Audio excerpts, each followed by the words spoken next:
Bueno, de hecho, gracias. Entonces ya estamos en línea y por supuesto le agradecemos su tiempo y la amabilidad, como siempre.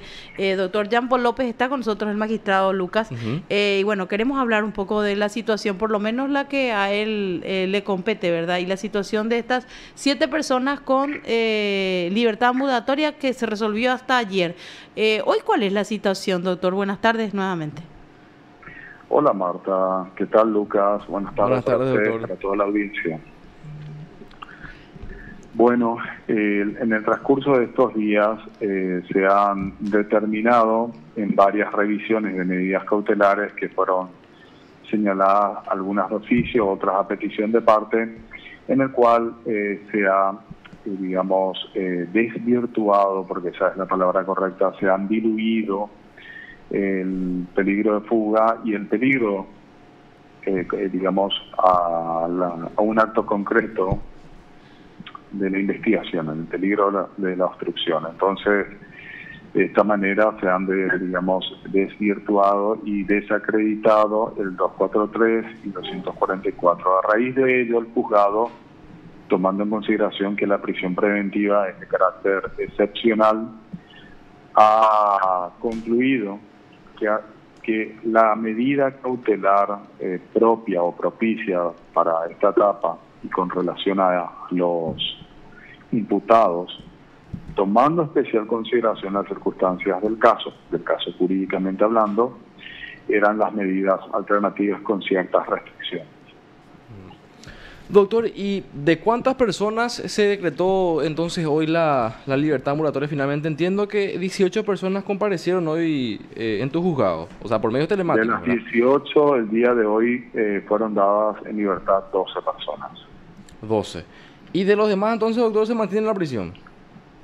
Hasta el momento estamos revisando, ¿verdad? Y Ah, se irán acreditando algunas cuestiones porque de hecho tenemos algunas personas sobre las cuales no tenemos, algunas por supuesto de las que ya hemos negado, porque hemos negado unas pocas, tienen causas con condena, hechos punibles. Le pongo un ejemplo sí. de violencia familiar con condena, es un hecho punible de agresión. Obviamente esto incluso permite, porque el 243 permite al juez analizar la importancia del perjuicio causado y la actitud que el imputado asume frente a él.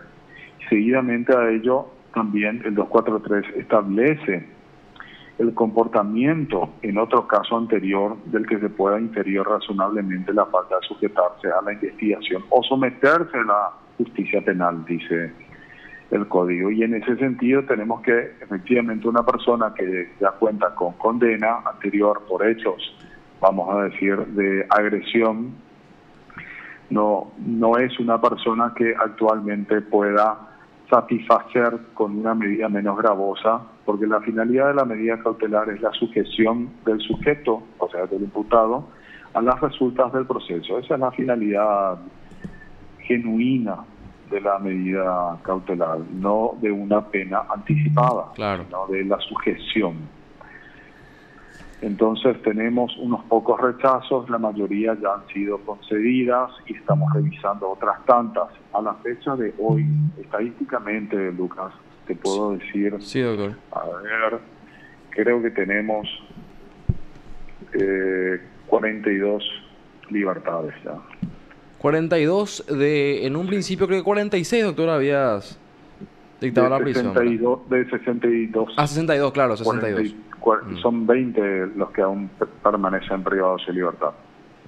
perfecto, perfecto, doctor, y me imagino, 42 en libertad. y entiendo yo que incluso hasta mañana tienen calendarizadas las audiencias, ¿verdad, doctor? Audiencias de revisión. Hasta mañana tenemos, esto evidentemente va a continuar la semana siguiente.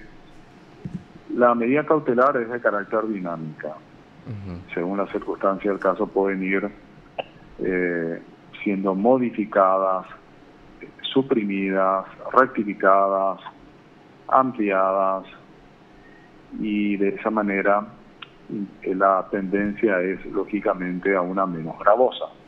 Obviamente existen otros casos o circunstancias en donde esto, ante un incumplimiento, porque se establece el 245 última parte, implica la revocatoria automática de las medidas menos gravosas, ¿verdad? Estoy comentándole en este caso las advertencias que hacemos, ¿verdad? Pero a la fecha de hoy, como les digo, tenemos 42 libertades.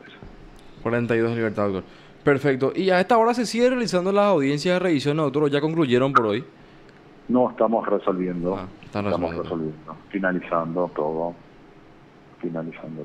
Doctor, y me preguntan acá también, algunos teleoyentes, si el trámite o el proceso penal, digamos, en este tipo de casos, ¿es electrónico o se sigue usando todavía el formato papel? Ya que, bueno, las audiencias al menos se hacen por medios telemáticos, ¿verdad? El expediente que rige en el juzgado es electrónico. El papel sirve para cuestiones, lo establece la acordada 1108, lo establece perfectamente, que para las primeras presentaciones y para aquellas personas que no sean partes del proceso, por ejemplo, informe de la agrupación especializada o de la FOPE, presentado ante el juez, eso se presenta en formato papel y se escanea. Es decir, el procedimiento es electrónico. La firma de las actas, por supuesto, no se firma electrónicamente porque los abogados firman en la sala de audiencias, entonces eso se escanea.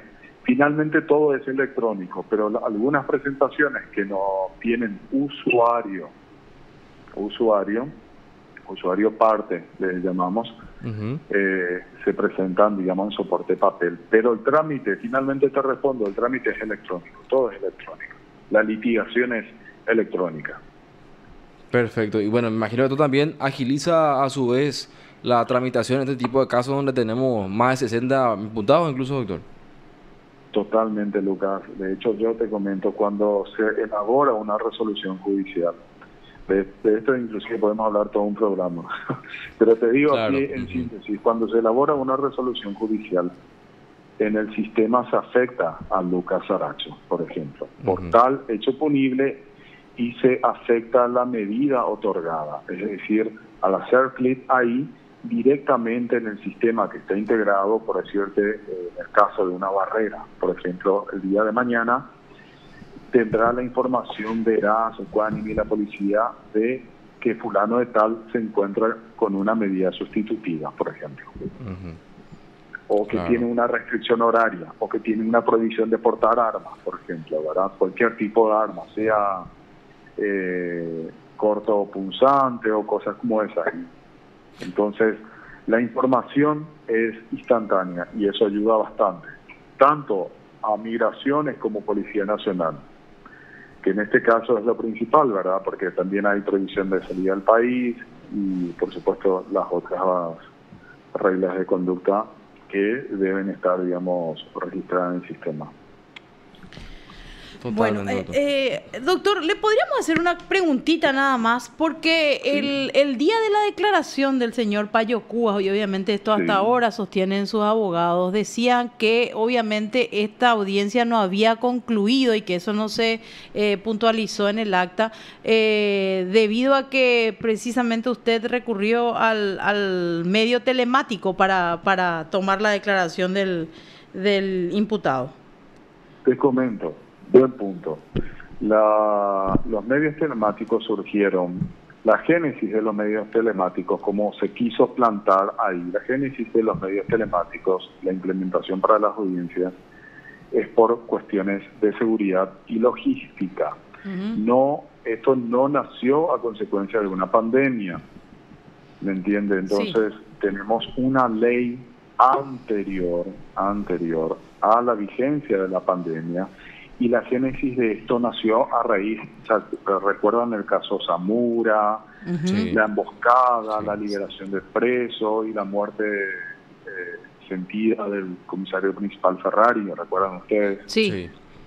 Entonces, evitando circunstancias que puedan poner en peligro tanto a la sociedad, primer punto, al justiciable, porque también puede poner en peligro al justiciable, es decir, al procesado, y a las víctimas y, por supuesto, lógicamente, al funcionariado. Entonces, todas estas circunstancias, y cuando hablo funcionariado no hablo del Poder Judicial nada más, estamos hablando de las unidades de transportes, de los personales de institutos penales, personas que transportan, que pueden ser digamos, emboscada. Yo estoy hablando de la génesis, lo que motivó la implementación de la ley para audiencias telemáticas.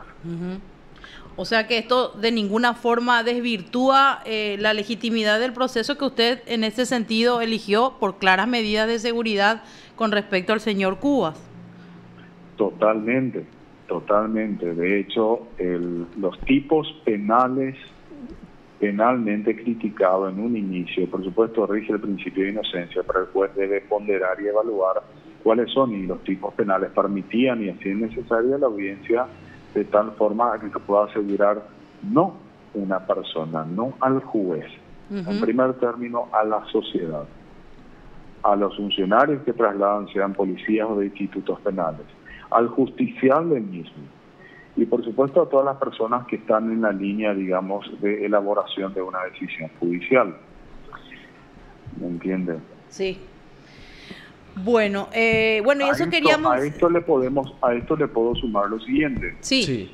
De la lectura de la providencia que convoca, ustedes podrán observar que dice: se realizará en relación al procesado por medios telemáticos y en relación a la defensa podrá optar en forma telemática y o presencial, dice, aclara.